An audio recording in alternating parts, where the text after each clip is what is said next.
Então, gente, agora nós estamos no segundo e último bloco para falarmos sobre o momento da política, no momento jurídico atual do Brasil, agora em maio de 2017. Estamos aqui com o professor doutor Francisco de Queiroz Bezerra Cavalcante, atual diretor da Faculdade de Direito do Recife, uma das faculdades mais prestigiadas, mais tradicionais do Brasil.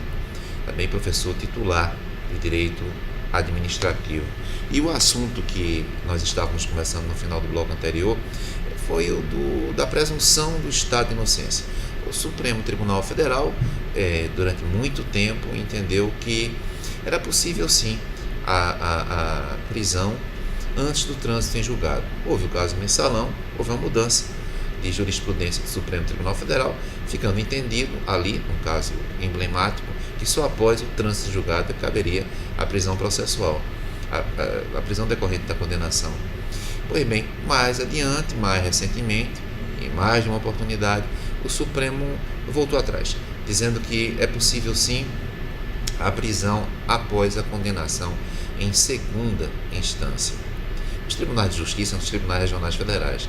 Eu lembro que nos Estados Unidos e na França, por exemplo, é possível a prisão logo após a condenação em primeira instância. E a França e os Estados Unidos são países democráticos. E aí, o que pensa desse assunto sobre o qual você vem escrevendo tanto, presunção de estado de inocência? Eu penso que no Brasil tem-se uma proposital dilatação desse conceito. Não podíamos falar antes do segundo grau, por força da inserção que se fez na Constituição. Eu sou defensor,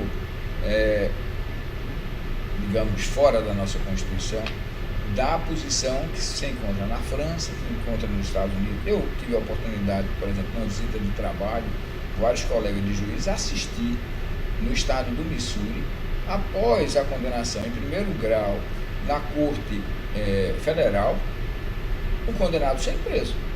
E um colega nosso, hoje também aposentado, indagou a juíza, e a presunção de inocência? E ela disse, ora, o Estado julgou, apreciou a prova, entendeu que ele é culpado. O julgador não tinha nenhuma animosidade contra esse preso, apenas examinou a prova. A presunção é de inocência ou de culpa? Eu particularmente, entendo que a presunção passa a ser de culpa. No caso nosso brasileiro, nós temos o óbice do artigo 5º da Constituição. Mas, como recurso especial e recurso extraordinário são recursos sem efeito suspensivo, eu penso que é plenamente compatível o entendimento que a sentença pode iniciar essa execução. Alguém vai dizer, mas isso é uma posição de interpretação tanto quanto política. A interpretação contrária também é. E a interpretação contrária, a interpretação na mesma linha que eu penso, vai motivar, inclusive os advogados criminalistas, como já tem motivando, a uma defesa muito mais de mérito de quê? De criação de instrumentos de procrastinação. Não vou dizer que ele é culpado, não vou dizer que ele é inocente, mas não tem sentido imaginar, por exemplo, que um senhor de idade já respeitável, como é o caso do deputado Paulo Maluf, tenha contra ele um processo criminal há mais de uma década e o processo não termina. Aquele dirigente de empresa de jornalismo, Pimenta, alguma coisa, não lembro o nome dele, cometeu um homicídio às claras, réu confesso, e só conseguiu-se vê-lo preso 12 anos depois. Isso, no meu entender, envergonha e evita uma coisa que é importante, que é o papel pedagógico da sentença. Aí, trazendo isso para essa questão. Essa questão vai ter importância, eu gosto muito, normalmente, a pessoa que é mais teórica, que evita qualquer colocação, o doutor Hélio é um exemplo de um grande jurista, mas eu, às vezes, sou mais, digamos assim, instigador de problemas. A grande dificuldade nessa discussão é sobre o candidato, o pretenso candidato com maior índice de aceitação na camada mais pobre, que é o ex-presidente Lula. Imagine que o ex-presidente Lula ele responde a 4 ou 5 ações. Eu vejo muita manifestação imbuída muito num sentimento que não é jurídico, tanto a favor quanto contra, os que não gostam dele, os que gostam dele, cada um dizendo alguma coisa. Nós que somos da área jurídica, não conhecendo os autos, não posso dizer nada. Muito bem, imagine o presidente Lula, se ele tiver uma condenação no primeiro grau, eu penso que ele não deveria ser candidato. Eu penso que não deveria ser razoável se aceitar condenações nessa altura. Ou, se ele tiver uma condenação em primeiro grau, que o pedido de participação dele será sujeito a um rigoroso exame pelo tribunal. Pelo menos um exame de plausibilidade que tem que haver. Imagine que alguém que a prova dos autos seja contundente, não estou dizendo que é o caso contra o ex-presidente Lula, eu o coloco na presidência da República numa eleição, que é uma eleição tampão tumultuada como essa, e 2 meses depois que ele assume, vem toda uma discussão sobre o mesmo ser réu na ação penal, possibilidade de condenação, as ingerências que pode se ter para apressar uma condenação em segundo grau, ou de procrastinar para que ele não seja condenado em segundo. Então, passa a haver um tumulto muito grande sobre uma questão que deveria ser uma questão rotineira. Nessa linha, é um tema que tem uma relação indireta, eu sempre fui absolutamente favorável à inexistência, a não ser em condições excepcionais, de foro privilegiado. Mas aí vem a discussão, por que agora os parlamentares, que sempre foram tão defensores do foro privilegiado, eles passaram a ser plenamente favoráveis? Por conta da mudança de posição do Supremo. Enquanto o Supremo era uma casa de acolhida que não condenava ninguém, era ótimo ter foro privilegiado. Quando passou a não ser assim, é melhor ser no primeiro grau, porque eu recorro para o segundo, procrastino, tento criar um alongamento de caminho que no Supremo será mais difícil. Então, são questões assim, quando a gente observa certas pretensões de mudança da ordem jurídica, é bom observar o que tem por trás, o que o Canaris diz, direito não resiste aos fatos. É bom ver qual é o fato que está motivando esse discurso. Isso me coloca logo 2 questões imediatamente. Primeiro, será que o Supremo Tribunal Federal no Brasil tem estrutura para ser um tribunal criminal? Ou seja, por que um processo corre tão mais rápido em uma primeira instância e é tão mais lento no Supremo Tribunal Federal? Essa é a primeira questão que eu coloco. Pela sua experiência, que eu sei que é muito larga, tem mais de 20 juízes federais, juízes estaduais, assessorando os ministros do Supremo Tribunal Federal. Muitos deles nunca foram juízes, não têm experiência na função e também não são daquelas áreas que enfeitam a competência do Supremo. E aí são levados, quer dizer, só dos 11 ministros, 9 têm assessores juízes. Então, em que medida os juízes devem assessorar os ministros do Supremo? Não é? Essa é uma outra questão que eu lhe coloco. E em seguida eu quero também tratar de uma terceira questão, que é a seguinte: disse que a prisão processual, a prisão cautelar, está sendo usada no Brasil como uma maneira de tornar refém pessoas, e aí elas, como se tornam reféns, elas falam coisas que elas não iriam falar. E aí eu pondero, se é assim, a delação não basta por si. Quando você fala alguma coisa, você terá que, para provocar o prêmio, terá que comprovar aquilo que falou. Isso. Então eu coloco essas questões. O Supremo Tribunal Federal tem perfil para tribunal penal? Eu vou começar dizendo que não. Temos uma experiência comum, que é o período que tivemos em Portugal, onde tem o exemplo do Tribunal Constitucional na Alemanha e outros países. E esses tribunais não foram feitos para funcionarem como tribunal de apelação ou corte de cassação em matéria criminal. No Brasil, o que aconteceu? Em função da figura do foro privilegiado, essa competência anômala ficou no Supremo, em alguns casos, no STJ, no outro, nos tribunais regionais, no TJ, etc. Eu penso que isso é um grande equívoco, que já se disse, não, isso poderia passar pelo STJ, mas o STJ não é tecnicamente um bom tribunal, não estou dizendo isso, estou dizendo que se diz muito isso. Não merece a mesma confiança, muito bem, então aperfeiçoe o seu STJ. E não justifique preservar uma competência que não é específica de uma Corte Constitucional sob o argumento de que a casa para onde ele iria não funcionaria. Quando eu preciso mudar alguém para uma casa que não está bem adequada, eu reparo a casa. O Supremo não tem estrutura. Se observar, muitos dos ministros não têm experiência em matéria criminal. Eu posso dizer, Rosa Weber, esse que veio, era o advogado do PT, quantos ali têm experiência, foram juízes de carreira na área criminal? O Fux,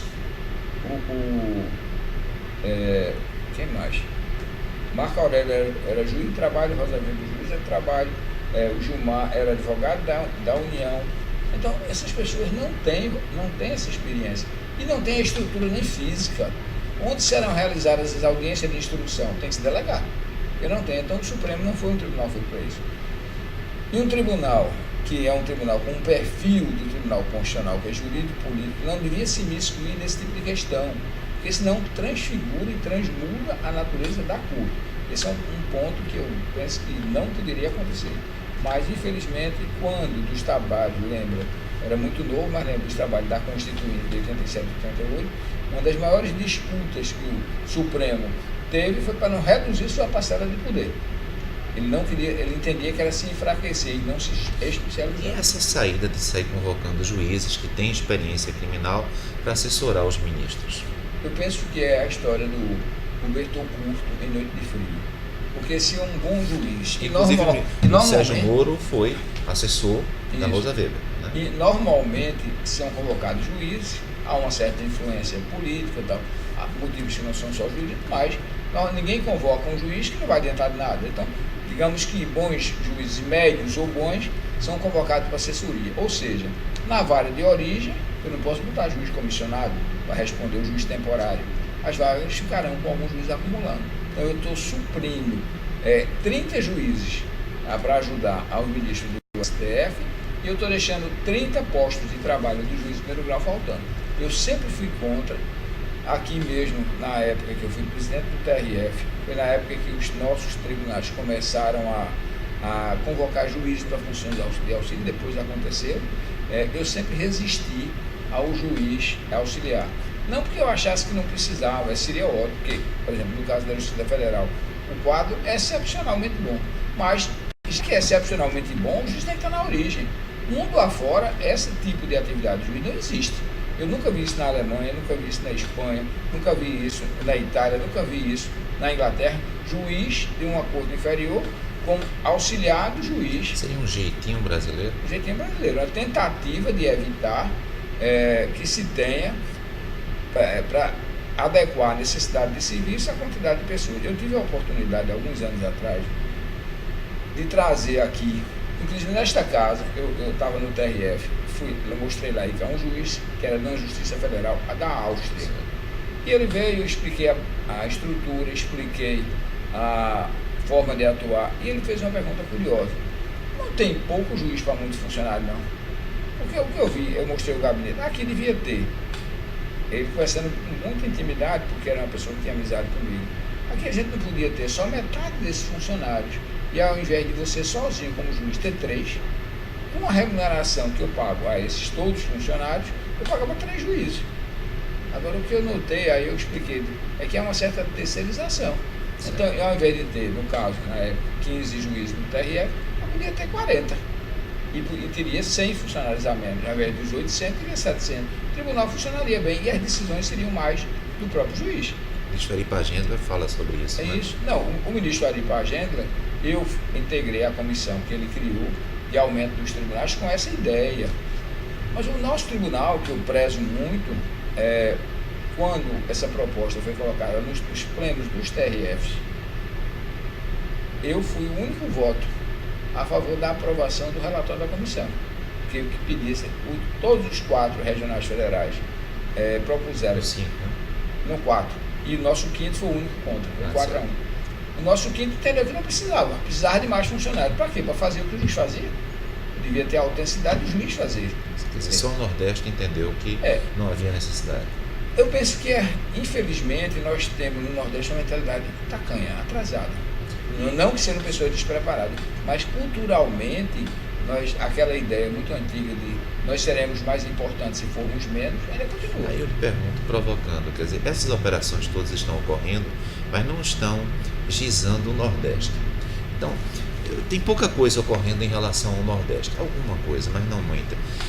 Será exatamente por uma questão de cultura? Quer dizer, o problema não é que nós não tenhamos os mesmos vícios. Temos, apenas não chegamos ainda a uma etapa de tentar sanar esses vícios. Eu tenho uma visão um pouco diferente. Isso é verdade.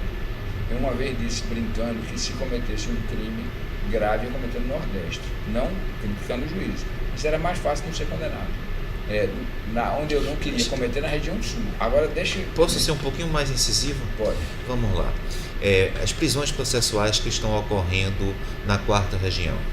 Se esses mesmos fatos, que elas estão sendo mantidas pelo Tribunal Regional Federal da 4ª região, com sede no Rio Grande do Sul, se esses mesmos fatos estivessem ocorrendo no Nordeste, acredita que a fisionomia do nosso tribunal seria também manter essas decisões de prisões processuais, ou acha que não? Eu vou responder a pergunta de modo um pouco mais amplo, não penalizando, tendo uma visão tão ruim, não que a sua seja tão pessimista sobre a visão do nosso público, que eu penso que é melhor ainda do que alguns outros. Mas, por exemplo, se eu dissesse, se isso acontecesse na 1ª região, ou na 2ª região, ou mesmo na 3ª região, eu diria que um certo azar dos acusados da Lava Jato foi terem um processo em Curitiba com recurso para um TRF da 4ª região, que é o tribunal mais rigoroso do país. Não tem a menor dúvida. Então, talvez eu possa dizer o seguinte, veja se concorda. Grande parte dos juristas consideram que há um abuso com o excesso de prisões e que as prisões estão sendo utilizadas como uma maneira de forçar as delações. Queria deixar claro que essas delações só por si não produzem efeitos, só produzem efeitos se tiverem provas sustentando essas delações. Mas eu percebo muito fortemente isso, a ideia de que essas pessoas não deveriam estar presas.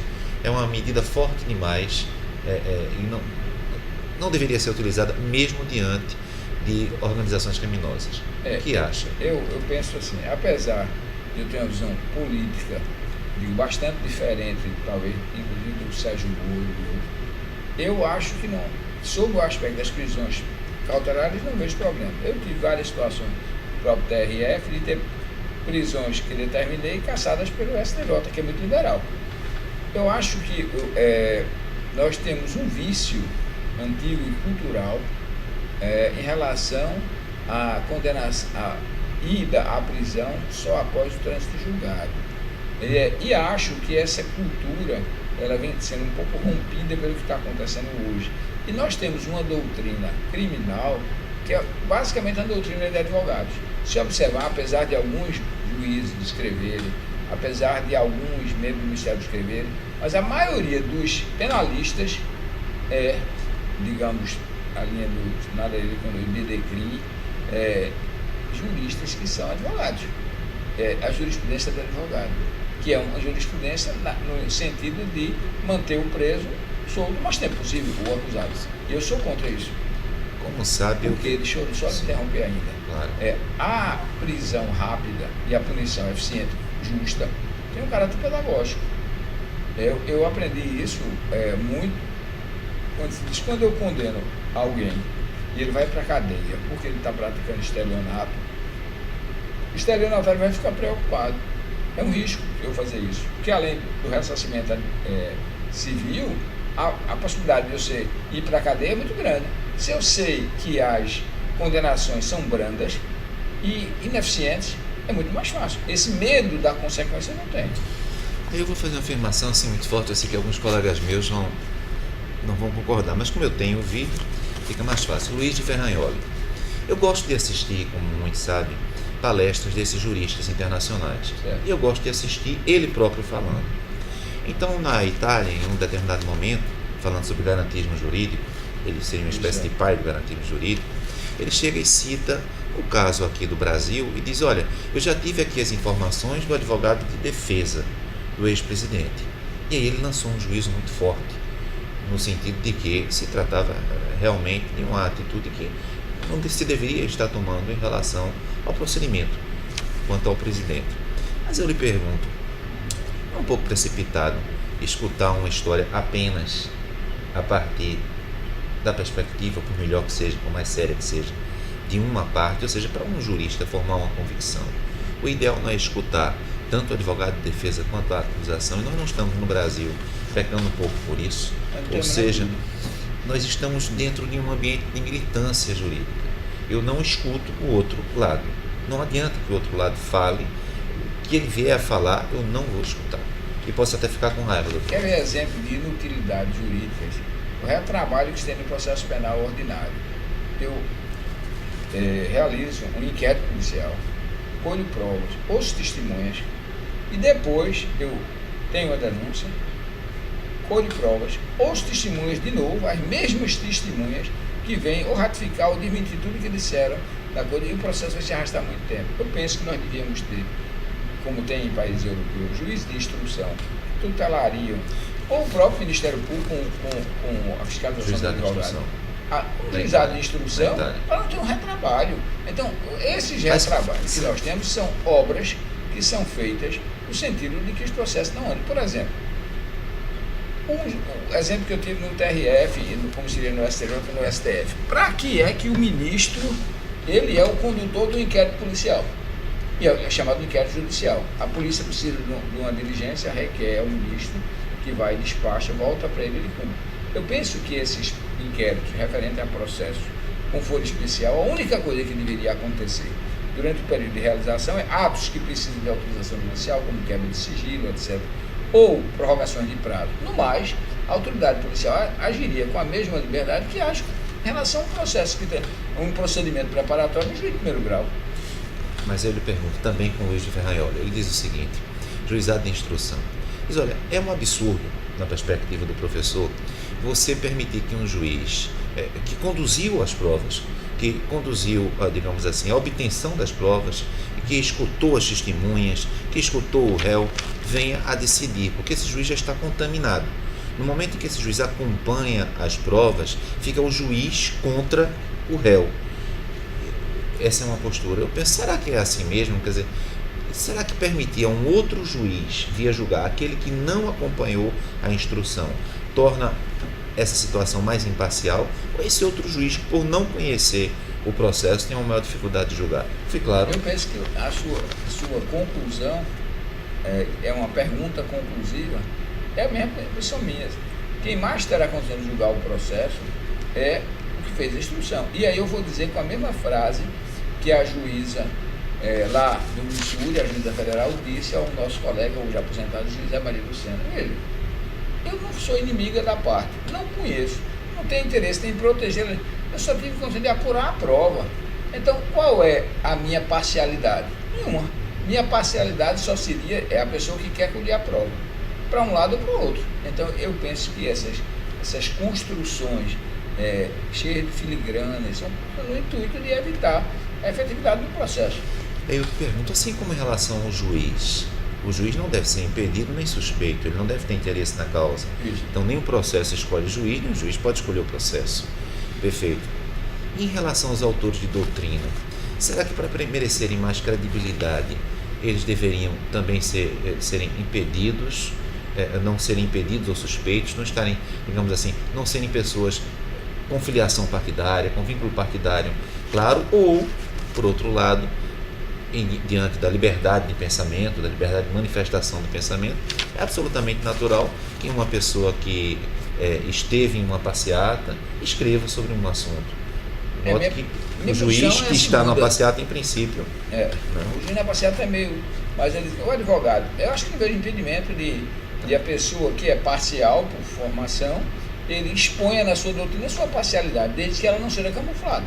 Certo. De que se ela é explícita, eu defendo que aquela posição corresponde à minha posição política. E por isso eu penso assim, não vejo problema nenhum. Perfeito. Será na soma dessas liberdades é que você vai ter um posicionamento. Eu dizia há alguns anos atrás, num evento no seminário que teve grande na Procuradoria Geral da Fazenda Nacional, para 200 procuradores da Fazenda, que se eu fosse procurador-geral, acho que era o menino que hoje é deputado aqui, era o subprocurador, o procurador era Manuel qualquer coisa. Eu dizia, se fosse vocês, criariam uma linha de crédito ou uma fonte orçamentária para financiar livros de doutrina dos procuradores. Porque vocês têm, mas na matéria tributária brasileira, os livros são sobretudo livros de advogados tributaristas. Isabel Dez, Sacha Calmon, são todos advogados tributaristas. Mas você não tem nos pontos de conflito doutrina de advogados públicos. Isso foi na época que se discutia crédito prêmio de IPI. se reuniu um trabalho com um monte de autores, todos defendiam o crédito premium do PI. Eu me lembro que no tribunal eu comecei sendo vencido, terminou-se prevalecendo a tese de que o crédito PI realmente tinha sucumbido. Mas toda a doutrina que publicou sobre isso era toda a favor do crédito premium. Que, por exemplo, não ocorre na Europa. Não, de jeito nenhum. Que não ocorre. Não. E como uma das últimas perguntas, eu indicava o seguinte: há uma ideia de que o crime econômico, que o crime financeiro é um crime menor, porque não é um crime de sangue. Diante da tua experiência, será que muitos crimes econômicos e financeiros, exatamente por envolverem muito dinheiro, podem redundar, assim, em crime de sangue? Eu vou responder com a mesma posição que sei que tem, e que eu acho que tem. Eu penso que não. Um crime contra o sistema financeiro, imagine que o indivíduo é dirigente de um grande banco, que pratica atos que representam uma apropriação de R$1 bilhão. Esse crime lesou muito mais pessoas, muito mais poupadores, do que o indivíduo que entrou na agência, assaltou e levou R$50 mil. Eu dizia até numa colocação tanto quanto grosseira, se mérito algum ainda tem o assaltante, porque expôs a vida para assaltar. O banqueiro, ele não expôs a vida para assaltar, ele beneficiou-se da proteção do Estado para apropriar-se de dinheiro dos particulares. Eu penso que o crime dele é muito mais gravoso. No Brasil, por conta da pirâmide social absolutamente injusta, você tem uma caracterização dos crimes hediondos, crimes de violência, tráfico, crimes que podem potencialmente afetar aqueles que potencialmente são os praticantes dos crimes do sistema financeiro. Eu penso que o tratamento sobre crime hediondo, levando em conta a gravidade da repercussão, tem que alcançar crime contra o sistema financeiro. E esses não são, ninguém nem ventila isso. Ventila assalto, estupro, etc, que são crimes graves, mas não menos graves, não tão graves que o outro seria considerado como crime brando.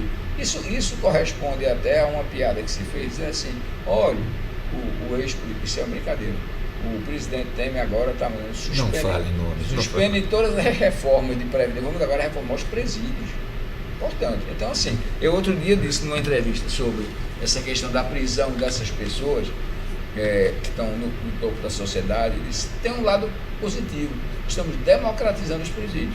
Chegamos agora em Curitiba, um preso de grande relevo, de uma construtora importante, ele reparou bastante a água onde ele está. É um gesto nobre, que ele não jamais teria se não tivesse preso. E a ideia forte no Brasil de que rouba, mas faz.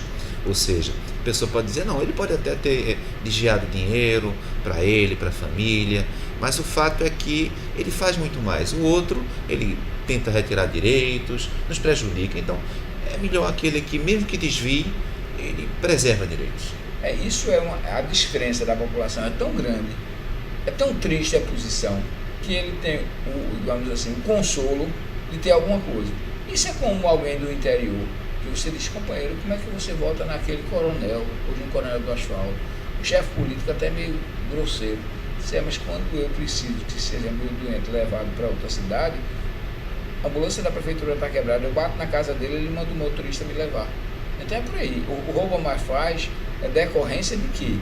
Desse grave desequilíbrio, a população diz, pelo menos, você poderia dizer, rouba, mas pelo menos faz. É um absurdo. Nem o que rouba mais faz deve ser poupado, nem o que rouba e não faz, nem o que não rouba e também não faz. São três categorias horríveis. Então, eu queria agradecer ao professor Francisco Queiroz. Eu acho que é um momento muito difícil. A gente está tentando colaborar um pouco com isso. E muito obrigado por ter vindo. Eu que agradeço a oportunidade de estar aqui.